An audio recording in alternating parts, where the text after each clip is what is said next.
Picture this, 1916, the Great War is raging, but in Munich, a company is born, not to build tanks, mind you, but engines, aircraft engines. This is BMW's origin story, not very glamorous, is it? But even from these humble beginnings, you could sense the potential.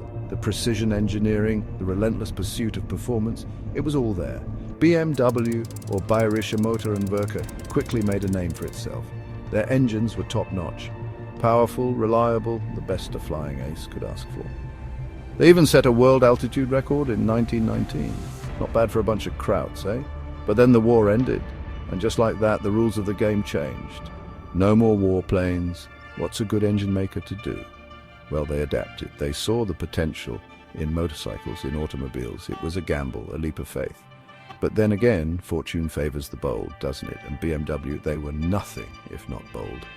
They had a knack for building brilliant machines, no matter the purpose. The world was changing, and BMW was changing with it. From the ashes of war, a new era was dawning, an era of speed, of freedom, of the open road. And BMW, with its engines roaring, was ready to take the wheel. Right, so the war's over, and BMW needs a new game plan. Motorcycles, they were the first step. Small, nimble, perfect for a war-torn country, short on everything but ambition. And ambition BMW had in spades. They built bikes like the R32, a thing of beauty, with a boxer engine that's still going strong today. Yes, you heard that right, 100 years later, and they're still using that same basic design. But motorcycles were just the beginning. BMW had bigger fish to fry. They wanted to build cars, proper cars. And in 1928, they took a giant leap forward. They bought a company called Fahrzeugfabrik Eisenach, which, thankfully, I don't have to pronounce. More importantly, this little acquisition came with a license to build a car, a small car called the Dixie. Now, the Dixie wasn't exactly a BMW, not yet anyway. It was a British design built under license. But it gave BMW a foot in the door, a chance to learn the ropes of the car-making game. And learn they did. They tweaked the Dixie, improved it, made it their own.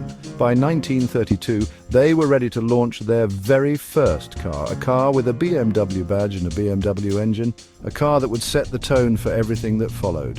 The BMW 315ths. And let me tell you, it was a little cracker.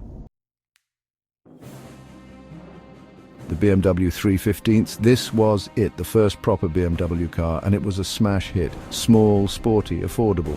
It was the right car at the right time. Germany was struggling, but people still craved a bit of luxury, a bit of excitement, and the 315ths gave them just that. Now, I know what you're thinking. A small, economical car. That doesn't sound very BMW, does it? Where's the power? Where's the luxury? Well, hold your horses, we'll get there. Rome wasn't built in a day, and neither was BMW's reputation for building ultimate driving machines. The 315ths was a stepping stone. It put BMW on the map as a car maker to be reckoned with, and it paved the way for bigger, more powerful, more luxurious machines. Machines like the 326, a sleek and stylish saloon that oozed class. It was a huge success, selling over 15,000 units. BMW was on a roll. They were building cars that were both stylish and sporty, cars that were well built and fun to drive. They were carving out a niche for themselves in the market. And it was about to get a whole lot more interesting. Now we're talking the BMW 328, launched in 1936. This is where things start to get really interesting. Forget your 315th S and your Dixis. This, ladies and gentlemen, was a proper sports car. Sleek, low-slung, with a powerful six-cylinder engine. It was a thing of beauty, and it could shift. The 328 wasn't just a pretty face, though. This thing was built to win races, and when it did, it dominated the racing scene in the late 30s, taking victories at Le Mans, the Mille Miglia, you name it. It cemented BMW's reputation as a builder of serious performance machines, but the 328 was more than just a race car. It was a statement. It showed the world what BMW was capable of. It showed that they weren't afraid to innovate, to push the boundaries of what was possible. It was a sign of things to come. The 328 is still considered one of the most beautiful and iconic sports cars ever made, and it's not hard to see why. It's a timeless classic, a true masterpiece of automotive engineering and design.